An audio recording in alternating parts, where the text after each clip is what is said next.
Hello, everybody. I'm Veronica from Human Design Journey, and today I'm going to present to you the mystery man, Chaitanya. Hi, how are you? Hello, hello. I'm good. So, is that your real name? Noel, it's kind of like my pen name, Okay, and how do you pronounce it actually? Chaitanya. Chaitanya. Okay. Mhm. And Chai for short. aha, that's what I wanted to ask you. Chai Mhm. in Bulgarian means tea. Also, I think in Chinese.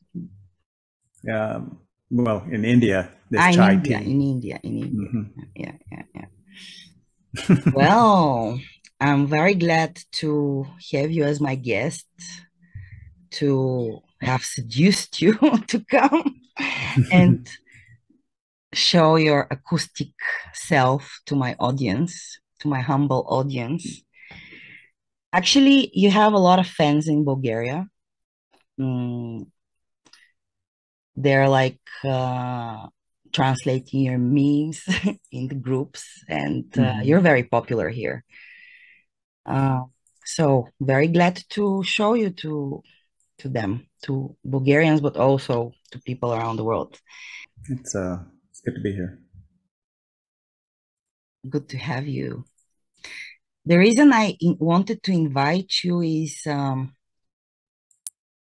for me, in a way, you are a very good example of a 5-1 profile because you really keep the mystery to yourself somehow. And I want to demystify a little bit the 5-1s. So thank you for accepting my invite to the second floor, Good to have you. Well, it's good to be here and very good. Can you tell us something more about who you are? What is behind the blue light? Well, we could be talking about that for hours. So, what do you mean by who you are?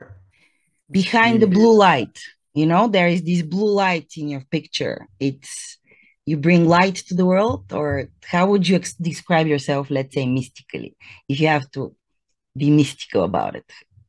What would you like? How would you like to be perceived? that's a that's a hell of a question for a 5-1 projector to say how would you like to be perceived?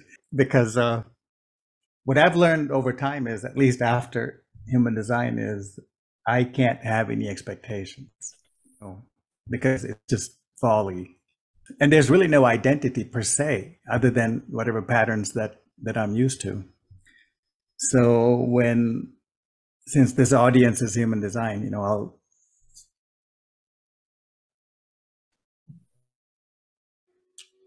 you know within those frames. So when we say, "Who are you?" to a 5-1, and on top of that, a projector, it's almost like, whoever you want me to be, and if that's correct, I'm here.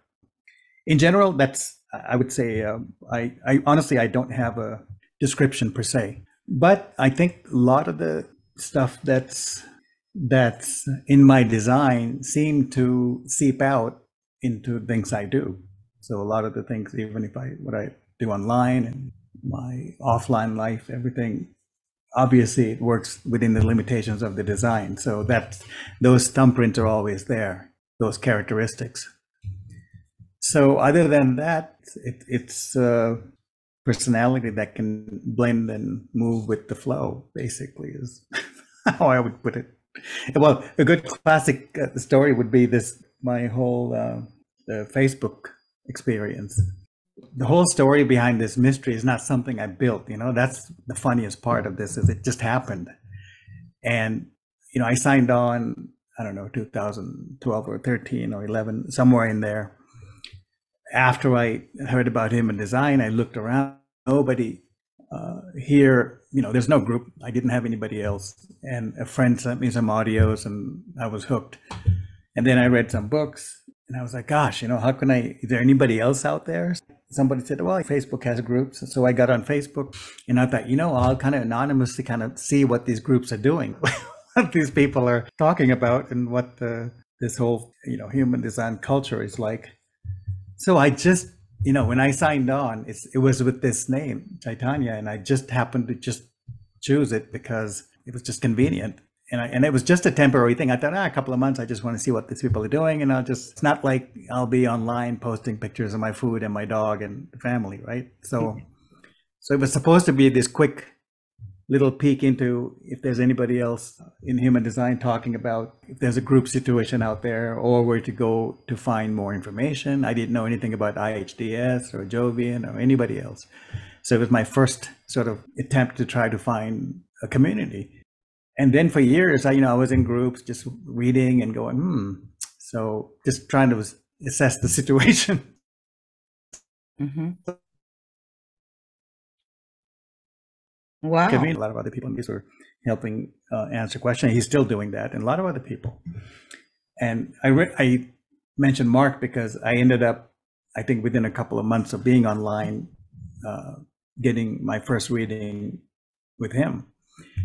And so then I just hung around, and I think after a few years, I started posting this and that, just cringy stuff when I look back now. But then I got into posting some of Ra's quotes because I thought they were really good discussion topics. And slowly it started, all of a sudden, before I know it, it's like there's a lot of people in there talking and discussing. And it's like the thing I was looking for, it ended up creating itself right on my page, that I came in to sort of spy on other groups to see what's happening. It ended up happening on that page. So that's the evolution of it, just to share that. Put things in perspective.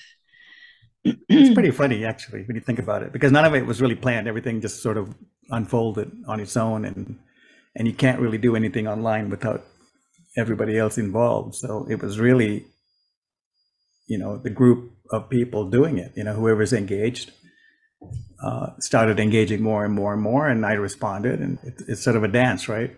And it's great. I've learned so much. It's incredible. I mean, that's the best part about being able to be online is you can learn so much from so many people, hundreds of people, which there's no way to do that on day-to-day interaction, especially for a projector, right? At least online, you can hit one-on-one, one-on-one very quickly. True that, yeah. Yeah.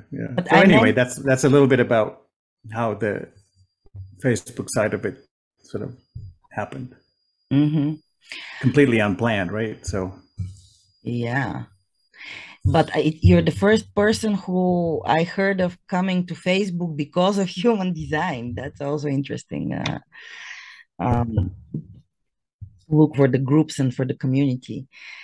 And also, but I meant it also because the picture is so picturesque of showing somebody guiding, a guiding light, holding in the air a guiding light, and it looks like it's on the coast, and it's like a guiding light. So your memes have turned in a way into a guiding light, and you're right, they provoke a lot of discussion underneath. And also I've noticed that you like to put provocative stuff from all spectrum of the opinion, and to really play the mind to measure and compare and discuss. And yeah, and people respond apparently to express their different opinions. And I find that quite enriching to the otherwise false Facebook experience, especially the past years when we're flooded with all this false information. And it's a good practice for the strategy and authority, to swim through this. So I heard recently from somebody saying, look around in the human design community, the best groups and communities are actually led by left angle projectors. And I think they didn't mention, but I think they meant you and Cohen Hillard, who is the admin of the Projector group. And honestly, looking at what's happening for the past years in the internet, the groups of human design, they used to be quality groups, and a lot of analysts were and um, students of RAW were commenting, and it was really sharing the experiment in a way. But the more and more we approach 2027 maybe, and the apogee of our civilization, it's becoming those first lines. This investigative nature of the process of planning is making us crazy, especially on the social media.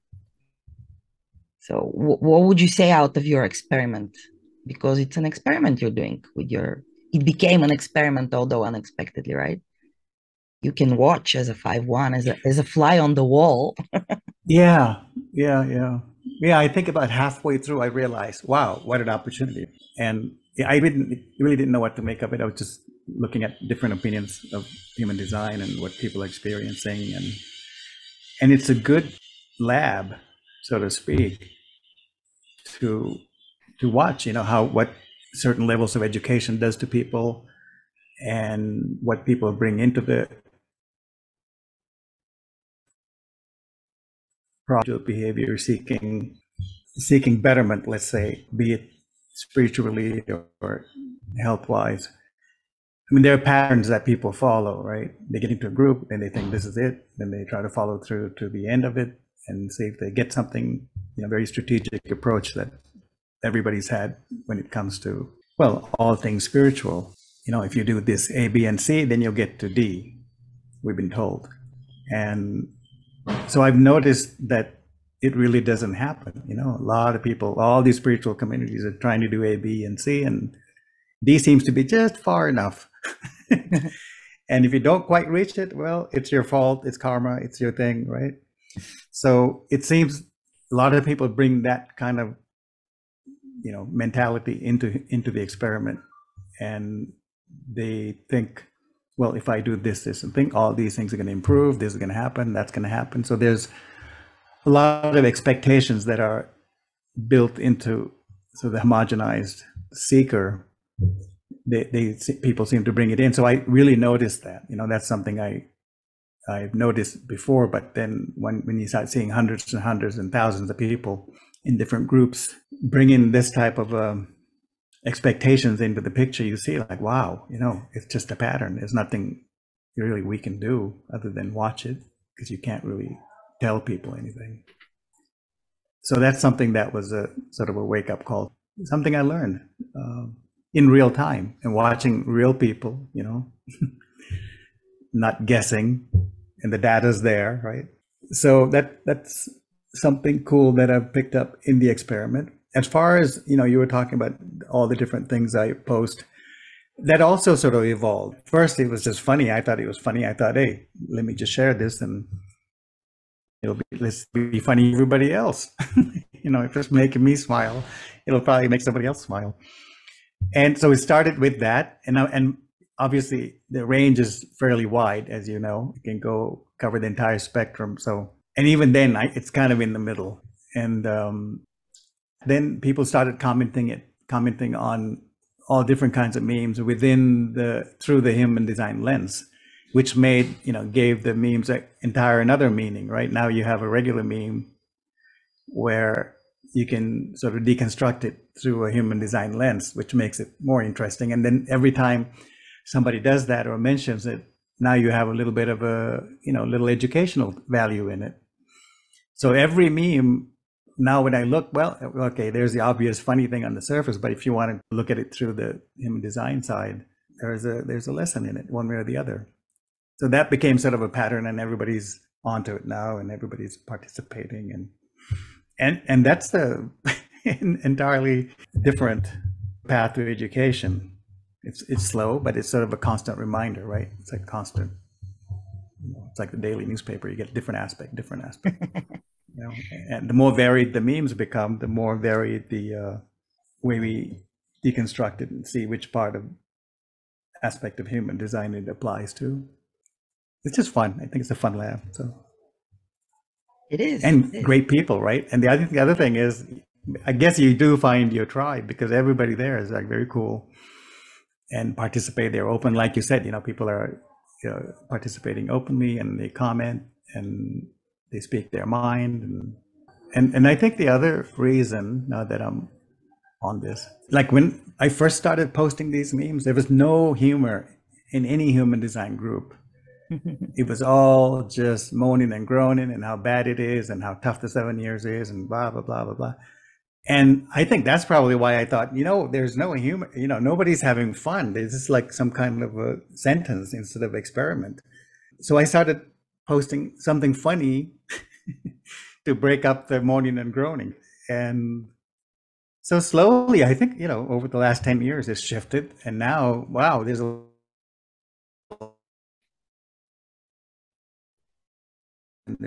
kinds of creativity out there. And of course, a lot more people.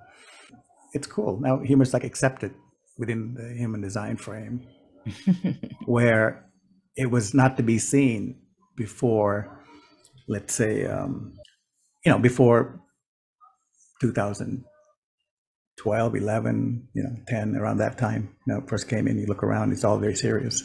So I guess I took the seriousness out of it a little bit and make it more, well, a practical approach, meaning, all these things that are unholy also belong. Something might be edgy, but so what? It's here. We can't, that old spiritual mold of everybody has to, be vegan and wear white and say namaste and carry the candles and well, that puts you in a very, very tight cage. And again, it gets you into this whole strategic mindset. Then there's a leader, then there's this and that and the guru. So I think one of the things that happened, not by some motive, but something that's happened is what I've seen is groups allow the entire process to be sort of decentralized. So you can get a gem coming out of somebody that's only, 6 months into the process. They're like, wow, this and this and that. Look, this is what I noticed. So we have all kinds of contributions coming from an entire spectrum of length people have been in the experiment. It gives them a window to come in and say something, because it's not all about the chart and the gate and the channel, right? It opens it up into real life stuff. Hey, how does it apply to here? How does it apply to drinking, smoking, whatever, going out, or whatever human themes that are out there are now mixed in with the experience. It's not sort of encased in some kind of purity. So if anything, it's kind of loosened things up and broken it up, so it's not so structured in the old way of thinking about sort of sacred messages and information and these kind of transmissions, right? Not that there's no respect for it, but just looking at it through different ways, different lenses. No, but it's really important because people do look at themselves too seriously. And after all, it's all a movie, right? It's a joke at the end. At least for me, also as a 5-1, if I don't see the funny part of it, and especially in my case, the sarcastic part of it, it becomes way too serious, way too heavy, and yeah. So fun is a very good spice to add, I think. Yeah. Yeah, funny is okay. I mean, funny is not the only thing. I mean, I'm not. It's not about. Funny is not a solution to anything. It's just another aspect of the entirety, right? So, yeah, you can be serious. Obviously, we need that side of it, the grounding. But I think when I at least think of serious, it just means don't get wrapped up in your narrative. Don't get wrapped up in your conditioning. Don't get wrapped up in your rules and everything that you came up to create through your trauma or through your conditioning, and then act like that's the reality, because reality is much, much wider than our limited perspective. So not to say memes are the way to do it, but it's a good example of, if you could cover the entire spectrum, people get to experience, wow, it doesn't have to be this limited narrow path. Just like in the old days, all the groups were very, very limited into talking about gates and channels and this and that and everything, just little parts of the chart, instead of taking it out of the chart and putting it in the real world where the real stuff happens. So I think seriousness, meaning series can come in different layers, so different phases. So one of it's being very structured, as in conditioning, as in seven-centered, and the other would be sort of unstructured and naturally allowing things to flow. And you can learn from that, especially if there's interaction. Now I'm talking specifically about group interactions in a human design group where, somebody posts something, people respond. I think it opens up a lot more opportunity to learn from different angles versus just learning about the lines and gates. That was my whole thing about the halfway through this being online. That's when I realized, like, wow, this needs to get broken up. Otherwise, everybody only talks about one thing. Yeah. And I think memes kind of brought in another aspect, like, oh, we can talk about it like this. It doesn't always have to be about the charts. Does that make sense? Yeah. So you as a projector, what kind of invitations do you get? Oh, all kinds. What do you mean, like what kinds? Well, usually, isn't it like the projector can watch and see something like a pattern forming around people which are drawn to them and have some common problem, or some projector is here to guide groups to success.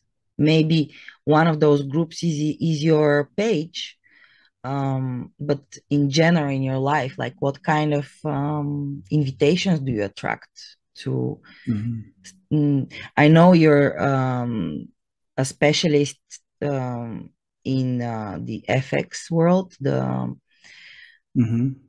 so maybe that's where your invitations are.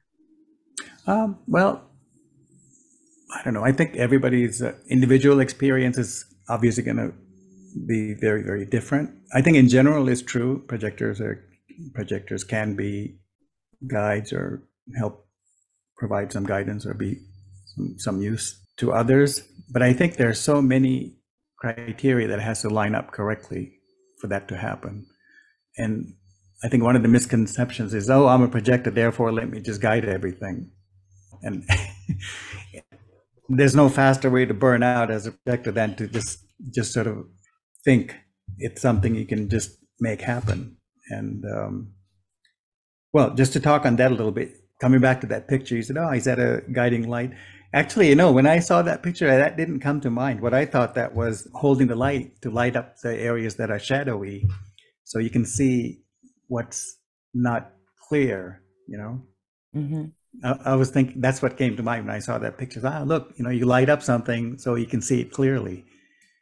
And I wasn't thinking in terms of, like guiding in the standard way. And as far as the invitations go, you get all kinds. You name it. Invitations are, it could be a formal one all the way to just a smile. So they're all invitations. But so what? It's almost like you need an algorithm to sort of scan for false invitations or the incorrect ones, because most of them are not correct. Could be invitations on an impulse. It could be you're in the wrong place, but somehow, and you were recognized for something. And as a projector and a 5/1, there could be miscalculations on their part, misinterpretations on their part. And what I would like to share about invitations, since we're talking, is that it's really not about invitations. That's just sort of a byproduct. If they happen. It's really about you living your life, and you living it correctly. And that's what, like Ra talked about, it's all about being in the correct place. And there's no way to be in the correct place if you're not following your strategy and authority. And once you're in the correct places, that doesn't mean every invitation is correct. It could be, some of them might be for later, some of them might be intros. I mean, cyclically, you know, these patterns are really weird. But the main thing that'll save you is expectations. Soon as you drop expectations, what happens is now you have awareness. So I think what has to happen is, you know, awareness replacing expectations. And then you're kind of neutral, right? As long as you have expectations, you're kind of drawn towards some kind of a goal to fulfill. But if you just step back from that and say, listen, I'm not going to have any expectations. Not that you can mentally do that, but it's something that you get to at some point during the experiment. So once you are not in expectation mode and in awareness mode, then the invitations can be sort of sorted out very easily. It's very easy to see, this is, and even if it's genuine, let me just see how it moves. And you move very naturally. Nobody has to speed it up. Nobody has to grasp it like it's going to move away. You know, it all just happens. And I think the individual has to be, you know, relaxed into the process, relaxed into their life, relaxed into where they are. And that grounding, you know, I talked about that, right? Once you're grounded in your own frequency, then at least you'll be pulling in the right people, correct people. So correct people would have to give you the invitations versus all kinds of people projecting on you, inviting you to all kinds of mischief, right? To your detriment or not, or theirs. So I think one of the things is not to worry about invitations. You know, that's for projectors, you know, invitations like the bait. You know, you're gonna get invitation, you gotta wait for them. And it's almost really a sad state to see all these projectors waiting for an invitation. My experience anyway is you go on with your life as the first step. You know, you integrate strategy and authority, you understand how that works for you, you learn about your patterns, you eat correctly, you know, you try to hopefully navigate into an environment that's correct for you. And you just go on, you know, it's day to day. We're here for a while and till the lights go out. So the focus is you being correct. And at some point, it's just you being yourself, because correctness is normal, you know, it's not abnormal. And then invitations come in and you just know at that point, you can know the correct ones from the not correct ones very easily. It's not a big mystery. Because you know when you're grounded, there's no tension, everything's cool. And you know when you're not, so not that you're going to be in 100% of the time in correct places, but if you're not, you also know that. You're aware that, hey, this place is a little bit funky, this is exactly not correct, but it's okay. You just get through them, we all get them. So, but when you get invitations in those areas, then you know, this is just a nothing burger, it could be something.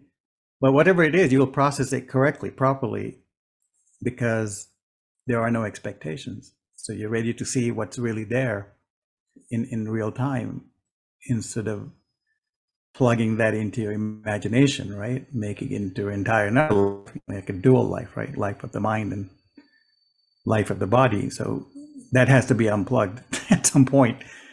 That way, you know the things that funnel into the life of the mind, and then you know the things that funnel into the life of the body. And once you can differentiate between those two, then everything's cool, because you know life of the mind has to live too. So you let that be in the fantasy part, and then life of the body has to live also. But that's the one that really matters. So you allow that to happen as well, right? You have to kind of balance both. Mm-hmm. Wow, that kind of got out of hand, but I hope that answered your question. Yeah, and I really liked indeed your idea with the image, lightening also the shadow. And because we are both, we are our light and our shadow, and we learn so much from our shadow, I think. And I am really glad you mentioned that an invitation can also be just a smile, because indeed, one of the myths that we can debunk right now, of course, you can say as a projector, is waiting for that official invitation. It's mainly for 4 things in your life, the most important things. And Otherwise, life just goes on, and an invitation can be even just in the aura, just in the presence of the person. You can feel the openness if it's there or not, right? Correct or not? Correct. Yes. That's what I was going to, when you were saying that, you can, um, first thing is, yeah, we can talk about invitations, but the other side is a lot of people don't know how to invite. People really don't know what it means. Either they're uncomfortable, they're shy, it's not the proper place, it's not the proper group, or they're just not used to inviting people. We have to consider that. It's not like everybody knows how to invite properly and we're just waiting around, to collect on these invites. It's not that. It's a big world and everybody's in here and not everybody knows everything. Everybody's running around. Rather than not their world, right? So part of it is like once you get grounded, what happens is you'll know somebody's invitation, even if they are unable to express it. You see, and so it's not like it's not necessarily a smile. It's like body language. A lot of the body language is about the invitations. Not all of it, some of it. And that's the body sort of showing its intent, not even the mind. That's why it's body language. It's the body's intent being revealed to those who are aware of the patterns. So invitations are like that. Once you're aware of the patterns, you know invitations from correct invitations from incorrect ones. So I think that's something everybody has to get to, because the quality and the type that they recognize within their scope of things is going to be very different than you or I. So that's where the differentiated sort of processing comes in. And I think it's easy, for the sake of conversation, we say, invitations have to come in like this, it could be formal, they can ask you, but there's like a million ways they can come in, and you just have to be aware of how they are. And you can be aware once you're not looking for some specific type of invitation that somebody told you to wait for. And once you get comfortable, like I went back to, once you get grounded, you'll see invitations that are not in the books, right? And you can respond properly and see what happens. There's no danger in responding. But you'll learn very quickly. Since this is all experiment, everybody will have to do that. But what I'm saying, you can check to see if it's true. And I think everybody will agree it's true if you think about it. Everybody's had moments where they know it's an invitation, but they want to have confirmation. They want to be sure, blah, blah, blah. And they're a little bit awkward in inviting, and you're a little awkward in accepting. Not everybody can accept the invitation either, just like compliments. So it's both sides it's another dance, right? Both sides have to play that. But being in the correct place definitely helps, right? It's like dancing on a dance floor versus like slippery rocks. So place makes the difference. So are you in the correct place then? Well, I don't know. We don't know. I feel like I'm living in the correct place, but far as where the next, we're talking about invitations, where it takes me, if the authority is correct, then I'm assuming it's correct. And even if it's not, you can be aware, like, oh, this seems kind of okay, but something's a little bit off, right? But it's okay. So I think awareness has to take the major sort of the role in guiding you, not the thoughts of this and that.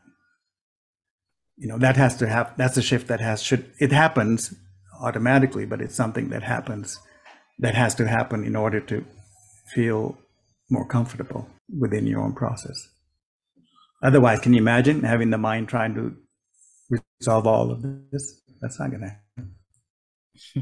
So really no choice. You have to wait for that, because you can't force the issue. Does that make sense? Yeah. And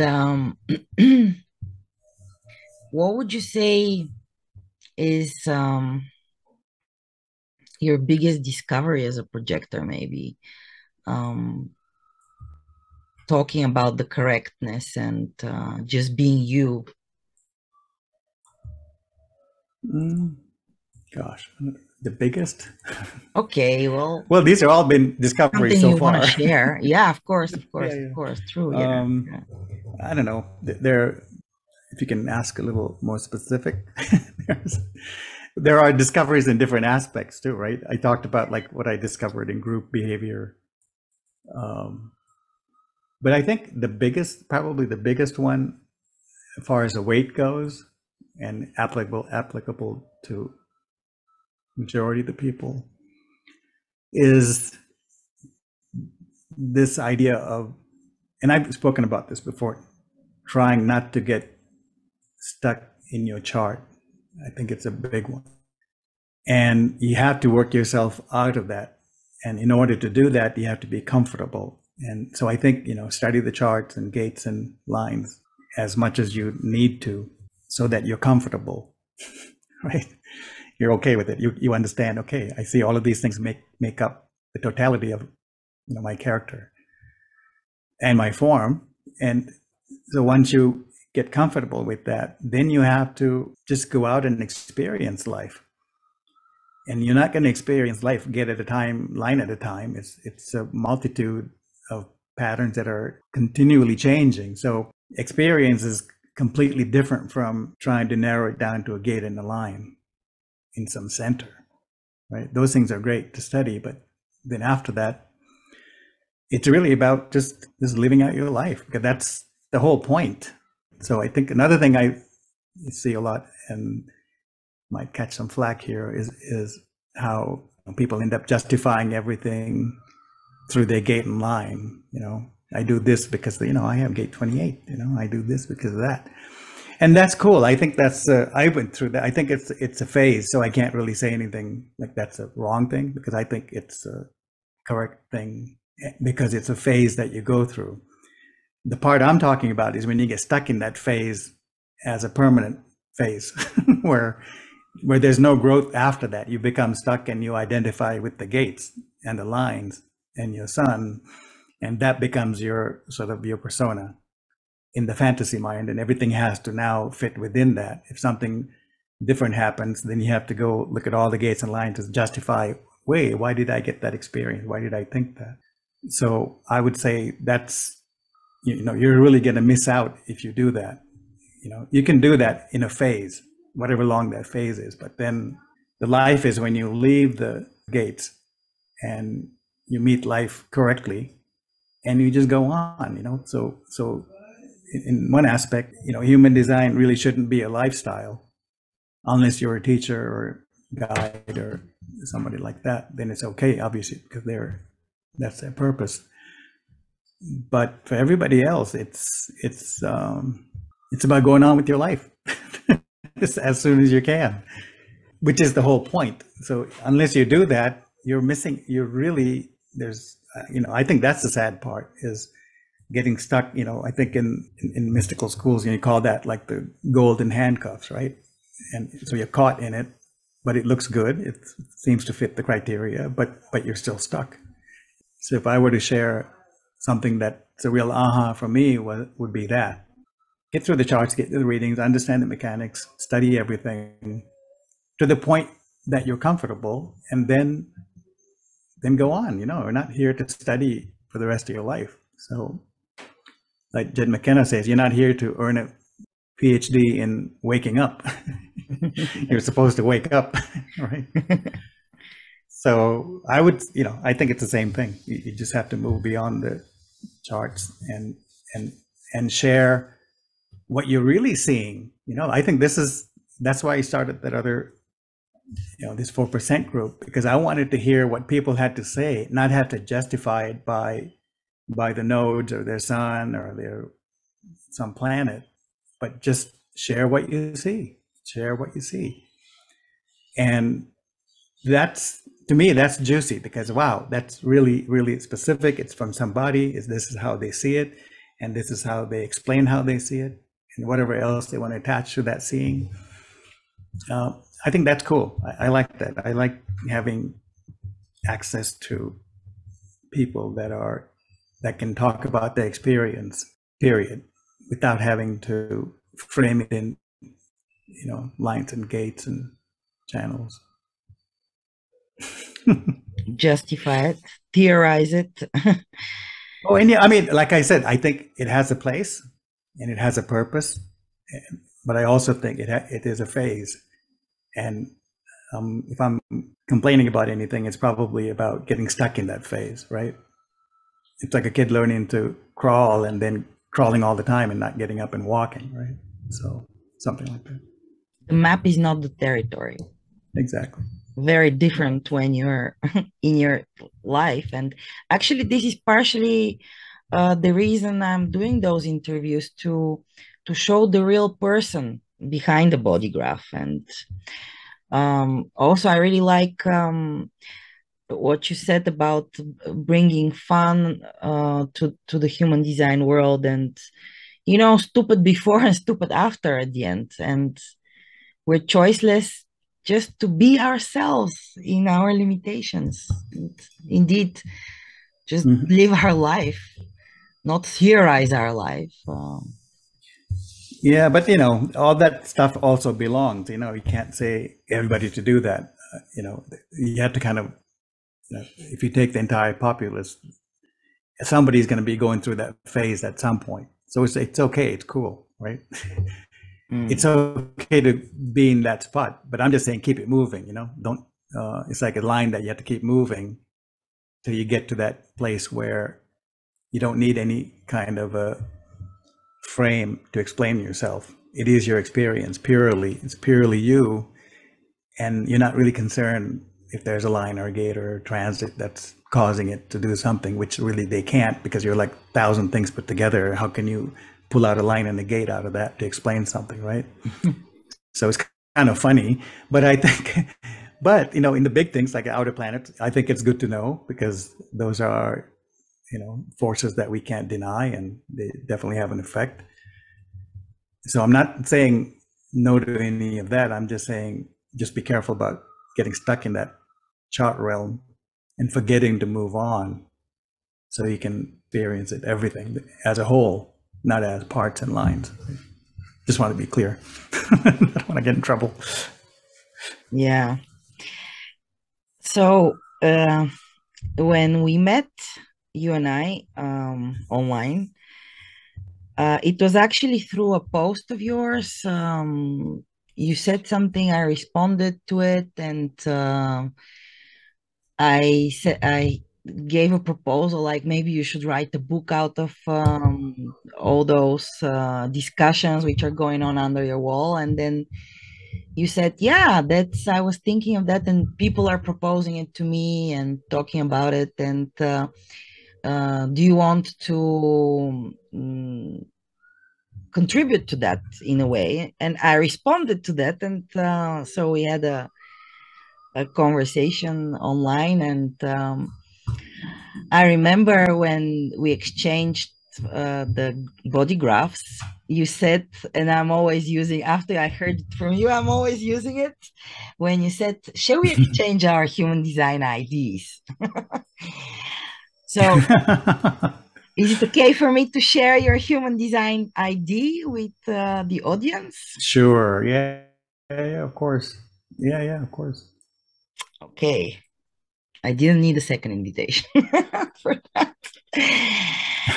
It's and so you have a family, right? You have the kids you mentioned, Mm-hmm.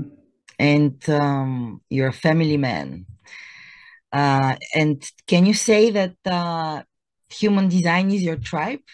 You said you went online to find your tribe. Did you find your tribe?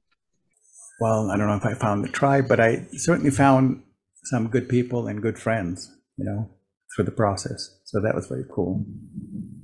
Maybe it's a projector thing, but I've always found really cool things online, that really matters to me.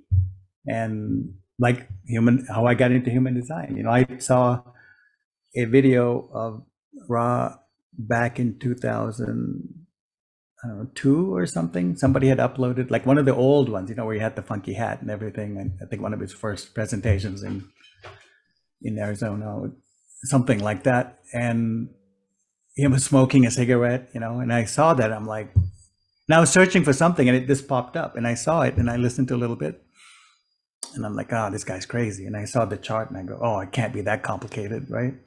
And I had to go. Then third thing was something like, well, he can't be a guru. Look at what he's wearing. He's not wearing white or anything. And then that was it. I never, I that was like the first presentation, so to speak. And it was completely blown off. And then 2009 or 10 or somewhere in there, somebody sent me, a friend that I met online sent me an audio of the mystical ways. I think it wasn't even the whole thing. It was like the first couple of chapters or something. And I heard it and I'm like, wow, hey, this is pretty good. Do you have more? And he sent me the rest and I listened to the whole thing. And I was sold. I'm like, wow, this guy knows. I knew, okay, this guy knows what's happening. I have to hear more. Then he sent me something else. Then I went online, looked at Jovian and some of these other places at the time, and started. I didn't know it was raw till much later because I was just looking at the content. Then it was like maybe even a year later, and I didn't even know about a chart yet. It was just about him talking about all this sort of cosmic things. And that's what got me. Then later I'm like, oh, there's a chart. I go, wait a minute, I've seen this chart before. Then I look at I'm like, oh my God, this is that same guy. It all came back. Anyway, that's the story of how I met human design. And just to say, that was online, it wasn't somebody I met in person that gave it to me. So I think there's an entire online thing happening. I'm not quite sure. I don't think there's enough data to sort of make a conclusion out of it for everybody, but at least for myself, maybe it's a Uranian thing, but it's online seems to be where I, find a lot of good things. And yeah. Did you meet somebody in life who is into human design or not? Oh yeah, I mean now or back in the days? No, now. Oh, lots. Life. I mean, practically everybody I know now is into human design. You met them personally? You mean people I've met online? Yeah. Oh yeah. I've met lots. Mm-hmm. Okay, that's nice. And what's funny is they also know about the whole privacy thing, so they keep it to themselves, even if we've met, So that's kind of cute. Uh-huh. Yeah. I see. Mm-hmm. Okay. And so I see that you're a cross of dedication, right? Yes. So what is your biggest dedication? It seems to be consistency. Once I get into something, I'm there, but it takes me a while to get ramped up into projects or things that I do. But once I'm committed, I'm there till it's complete. So, I mean, that's what I've noticed anyway from things I've been involved in or just in general. That seems to be the pattern. That, once committed, I'm there. Seems to be. It's got these stupid memes, I started doing it, people like it, now I'm like automatically committed, right? Now it's like a habit. I have some, it becomes like a part. So it's like it could be a bit of a trap, but let's see how it goes. Yeah. But I think it's a commitment thing. Once I commit, I'm there. Before that, it seems very flighty. Like I'm not, I might put it off. There have been projects where I've been asked, invited, dragged into for years, and I'd put it off. And then once I'm in, right? Then I'm doing everything that's required of me. But before that, not so much. Yeah. And you're an emotional person. I listened yesterday to the podcast of Human Design Collective. Mm-hmm. I didn't listen until now. So it was interesting. You said there that actually you feel your emotional wave not so fiery, or that it's not so going up and down. I see Yeah, that. it doesn't have a big amplitude. Uh-huh. Yeah, I see that it's also unconscious for a big part. Mm-hmm. Yeah, and but still, as an emotional person, you said I'm lucky not to have the real dark times, but also not to have the real up times. This was a year ago. Is Uh-huh. this? Did you add some layer to the onion of that? Well, I don't know if I'm happy about it, but it's just what it is, right? It's what I know.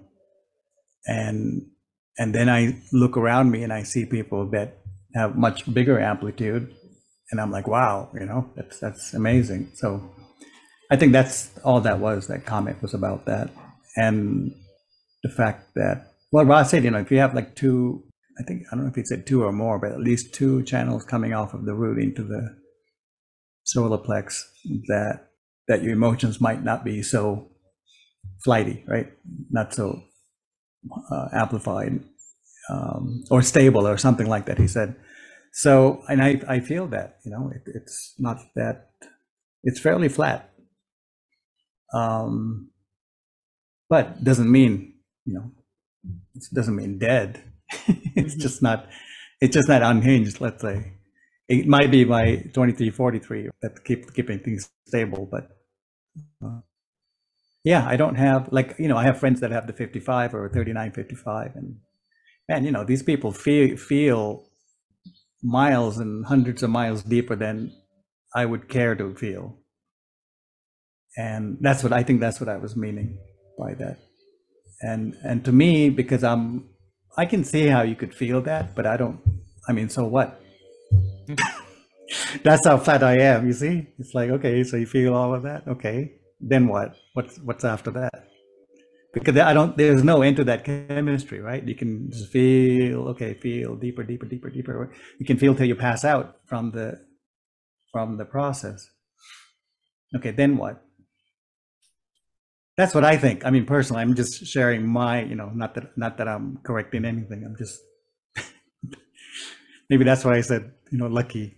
I'm trying to think why I said that. I can't remember, but it's more about seeing people around me that can really go off. And then they also come back, right? There's a sort of a zero line, and people go plus 10, and they go minus 10. Some people can go plus 20, minus 20. So all kinds of psychological profiles, but I'm just here to say it's more or less flat for me, which compared to them, it makes it look boring. So what to do? Oh, but I can hear in your voice, you have the juice of the emotional person. It's definitely not a flat voice.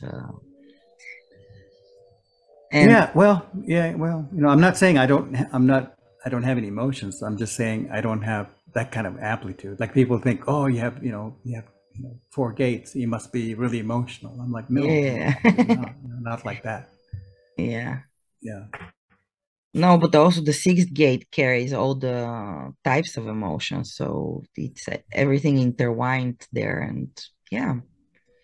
And Hmm. you said that your uh, uh initiator in the process was John Martin or John or Martin Grassinger. I didn't hear because the connection a little bit was not good. Initiator of what? That gave you your first reading. No, it was Mark Germain. Ah, Mark Germain. Okay, okay, okay, okay.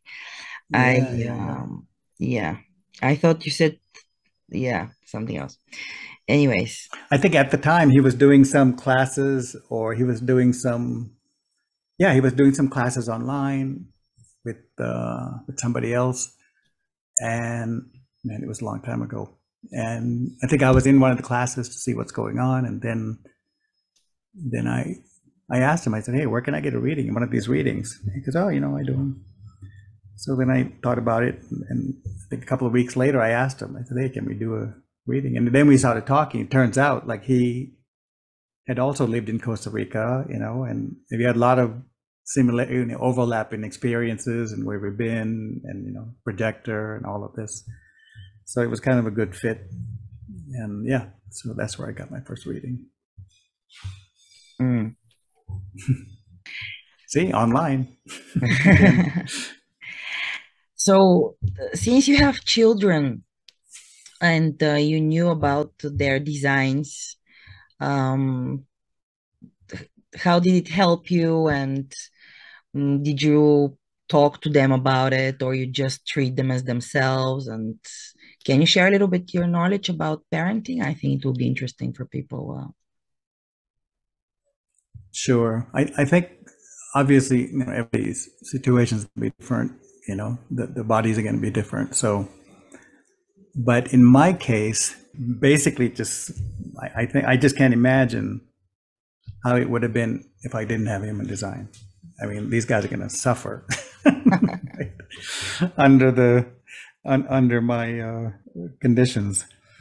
So what happened was, I mean, they were pretty young when I got into human design, and so before that, it was kind of okay. So nothing destructive happened.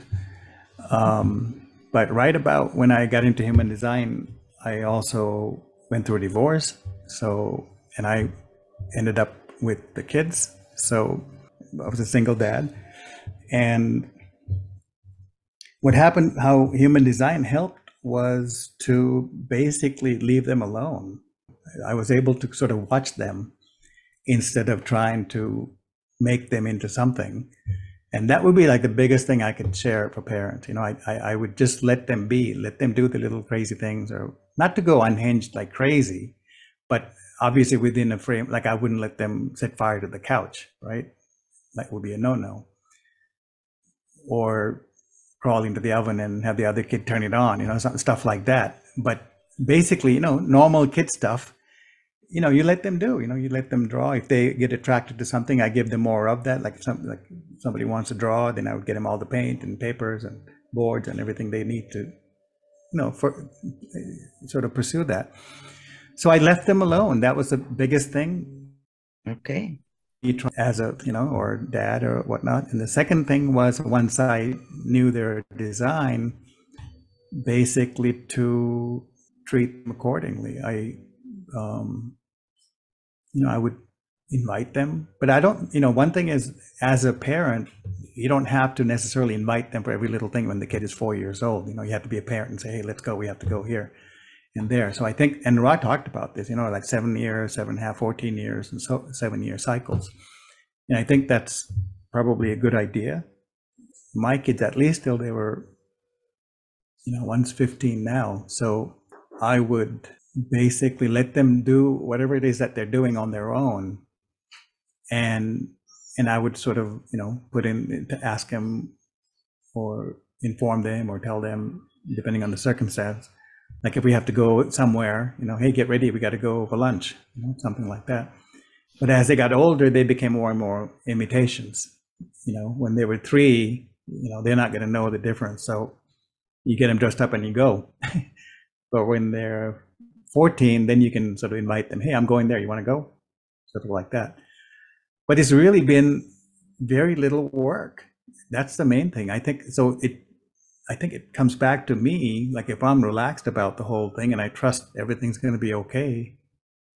And I think they pick up on that at some level, and they're okay. That they're totally chill. They do their own thing. They're great kids. They're great in school and everything's good. Knock on wood. So far, so good. You never know. But that's sort of my approach has been, people ask like, oh, what did you do? It's almost embarrassing to say, well, really not much. I let them be. And they're both projectors. So I kind of let them be, let them educate whatever area they want to pay their attention to. I didn't say, oh, why don't you study this? Sometimes I would give them a sort of buffet of topics and say, hey, did you take a look at this? Yeah, you want some of those books, or would you like to read this? And I have one that's always open to, of course, he has an open throat too. He's always open to hearing everything. And the other one is, it's funny, he's closed taste, but he's also like that with information. I would show a bunch of things like, no, which is also fine, right? It's okay.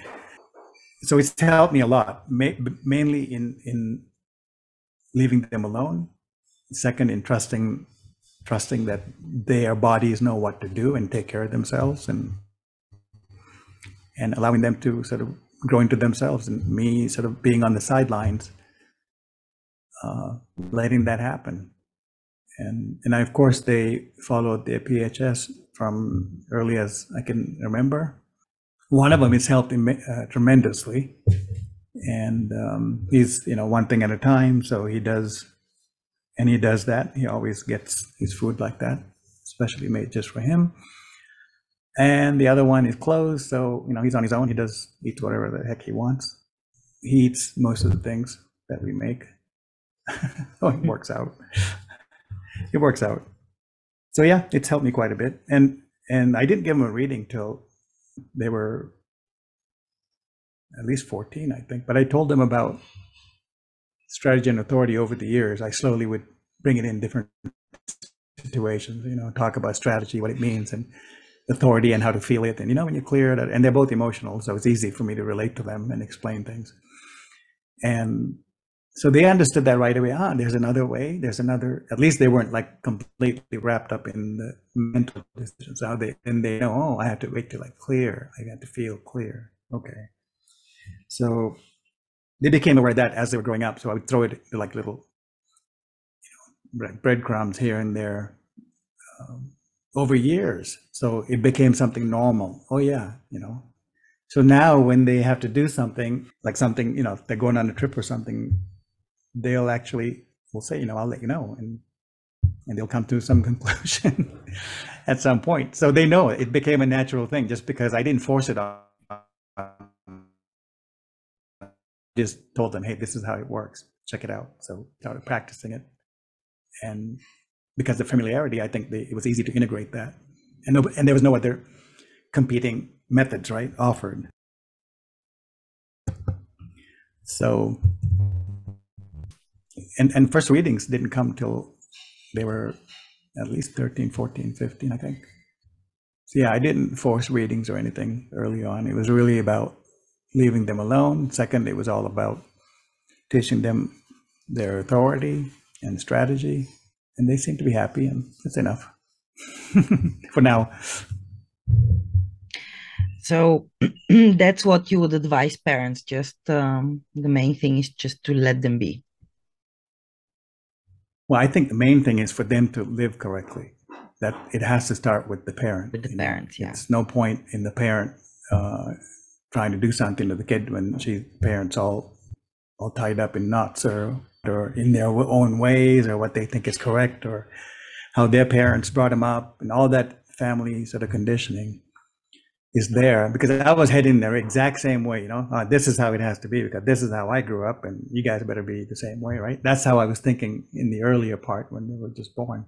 So I think the first thing is a parent has to really be educated enough to be comfortable in their skin. And that's the first thing, there's no question. Second would be to leave, once they understand the children's design, it's easier to leave them alone because you understand what the design requires, how it gets expressed. So once you understand your child's design, you see how it expresses on its own, and you see when it's in transference, you see when it's not, you see all the different aspects of the behavior coming up. And you can just leave it alone and see how it grows, that's kind of the thing. But also be a parent, it's not completely hands off. Yeah, you have to be there to guide and show them right and wrong when you have to do that.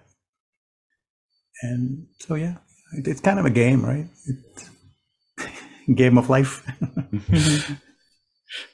Yeah, and it's so important to be there for them and not try to boss them around or be necessarily their friend.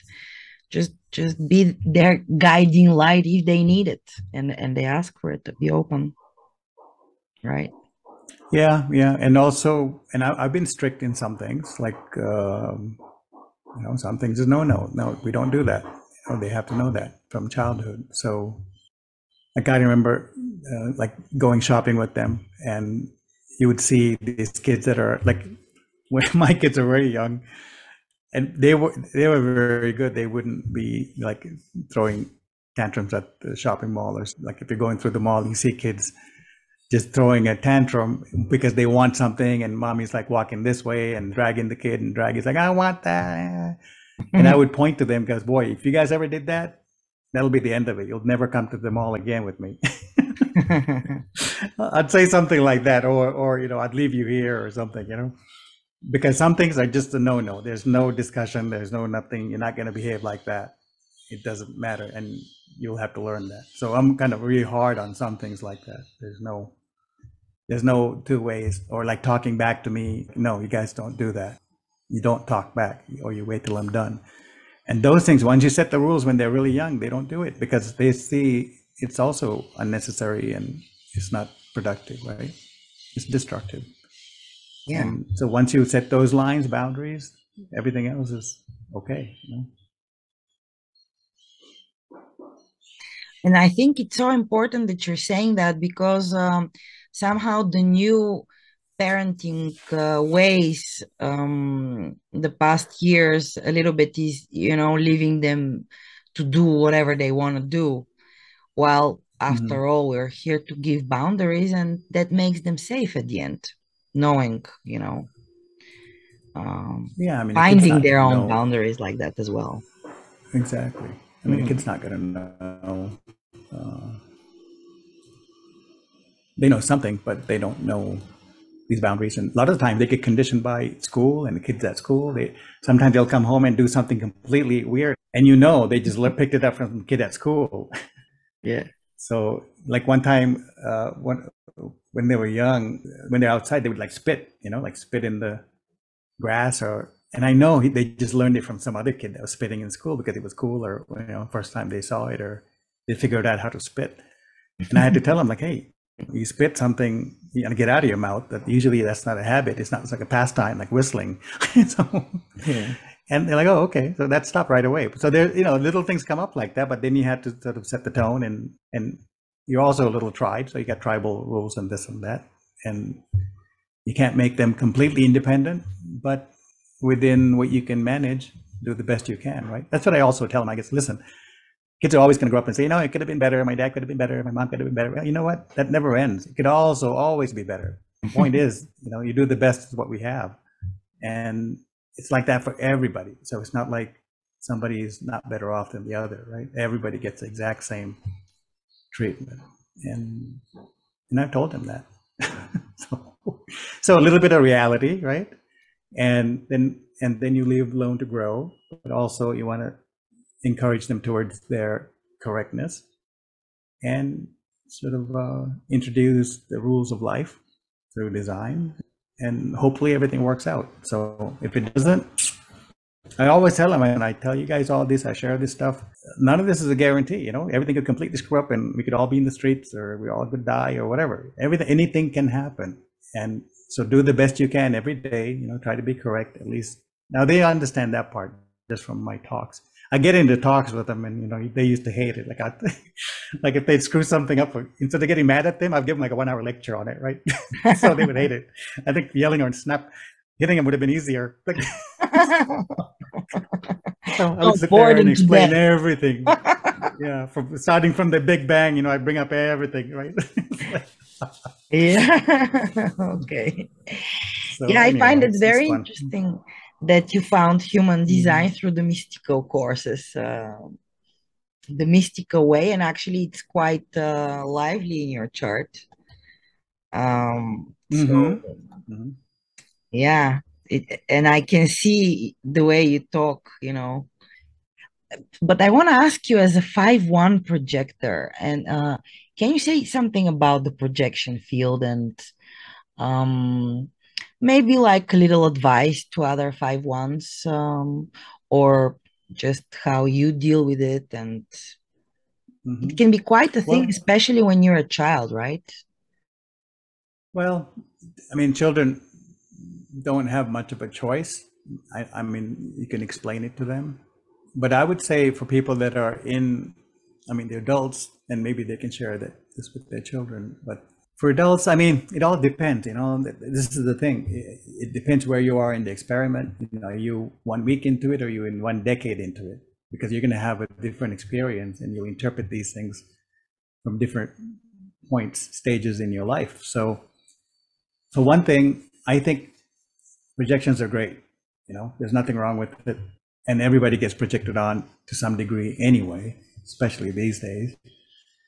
And the thing is, what I talked about earlier was expectations. As long as you don't have any expectations, projections are fine, because what are you going to do? Fight with it? You have to accept it. There's no choice. The thing is to allow that to be, and understand that's just like a normal part, like breathing. Okay, there's going to be projections. So what? I'm not concerned with it. Project all you want, because I'm not going to engage with it unless I feel it's correct. Some people get locked into places like work, your boss is projecting on you, it's the wrong thing, blah, blah, blah, blah, blah. Those things you can't really do much. Wherever you find yourself, when you find human design, there you are. And you have to navigate your way out of that based on correct principles. So you have to do that in one way or the other. And there's no magic pill to that, right? Nobody's promising that. So wherever you find yourself, you have to sort of use your strategy and authority to get back on track to where you should be. Let's just say, if you were to live correctly. Not that any of the other things are wrong. I'm just talking about if somebody feels like they're in a sort of a bad spot, they're getting bad projection, misunderstood, they got into the wrong situation because of projections, or some big transit or something, they're in a relationship and now they don't know what to do. They bought a house together. How you get stuck in a relationship so easily, right? So if you're in one of those, what are you going to do? Just pack your bags and leave? Well, if you can do that, fine. If you can't do that, then you have to wait till time catches up with the quality of your decision making, and then you eventually work yourself out of that into something better or something more correct. But as far as daily projections go, I don't even, as long as you're not expecting something, projections really don't mean anything. Mm-hmm. Right? Because they just add some color to your day. It's not something you can avoid. It's not something you can change. Not something you can fight with. It's just like air. What are you going to do? If anything, all you can do is be in the correct places so you get better air, right? So you be in the correct places so you can get maybe perhaps more correct projections.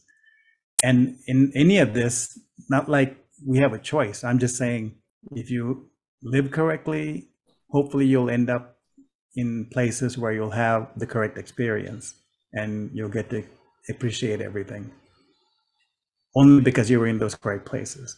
If you're not in the correct place and you really kind of know that, then you have to, get yourself out of there through proper navigation, which would mean using your strategy and authority from that day on, and however long it takes for you to get there. Because there's no, I've heard of people that just get up and go, and maybe that's correct for them. For other people, maybe not so much, because every situation is so different. You have families involved, you have all kinds of ties, and especially work situations where you really don't have a choice of leaving.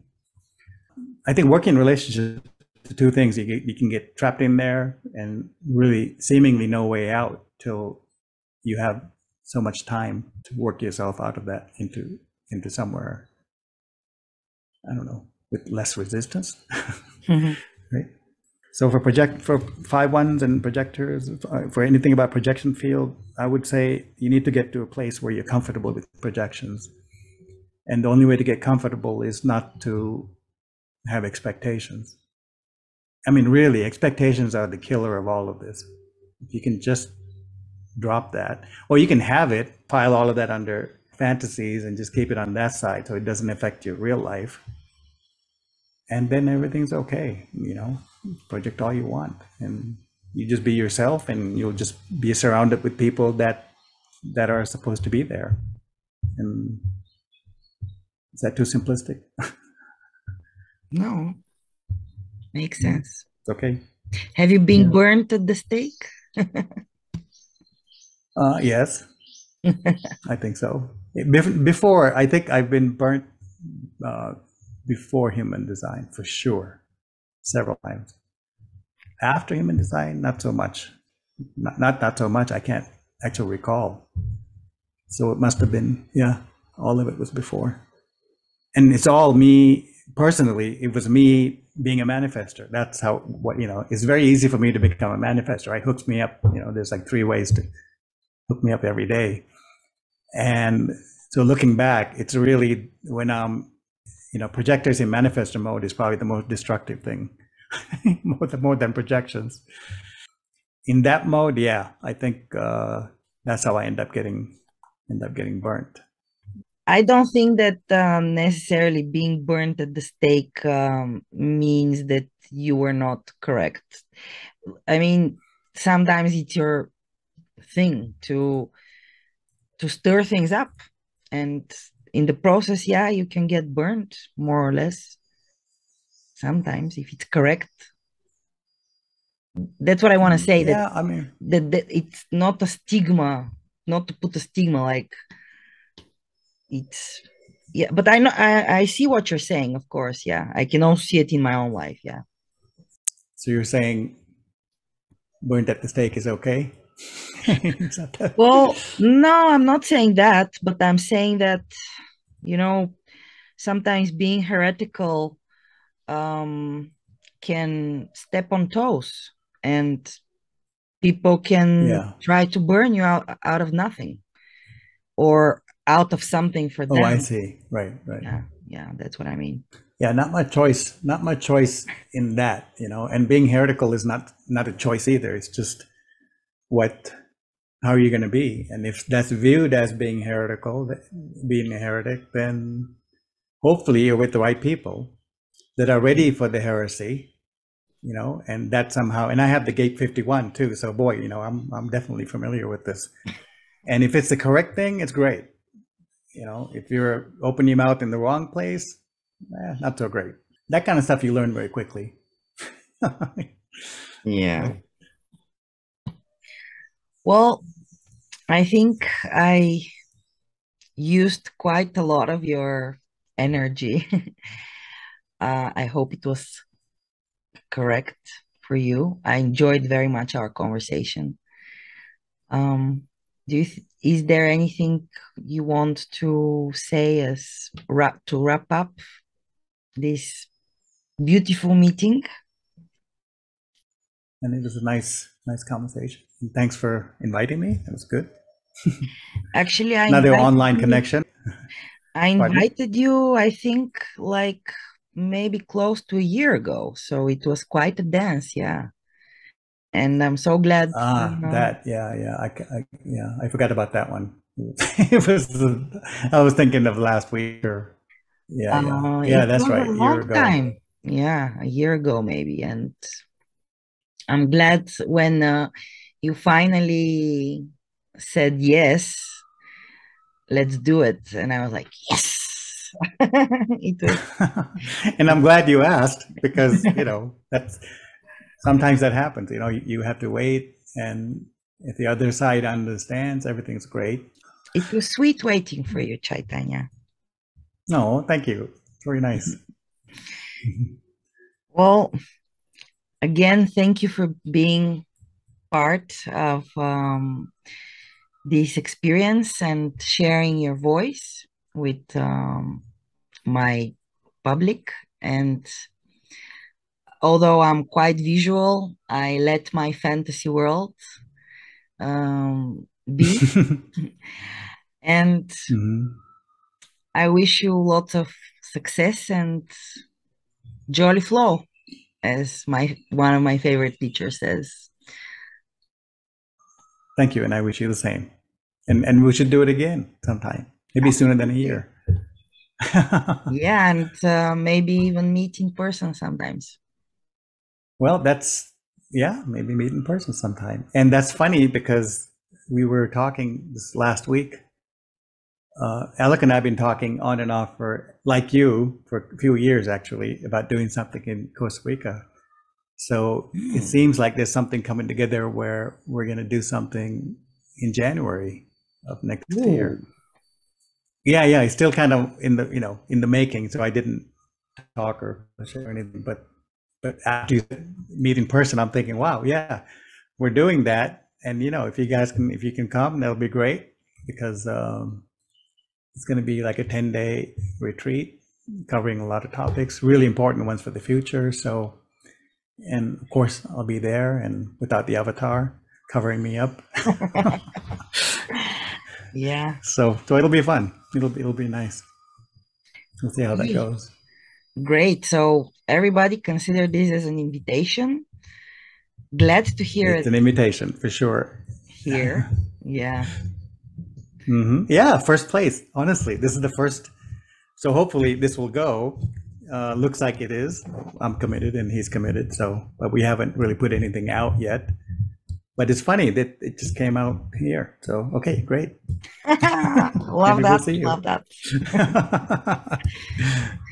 That's great. Okay, virtual hugs for you, Chaitanya, and hugs back. All the best. Bye for now. Thank you. Take care. Bye-bye. Ciao. Ciao.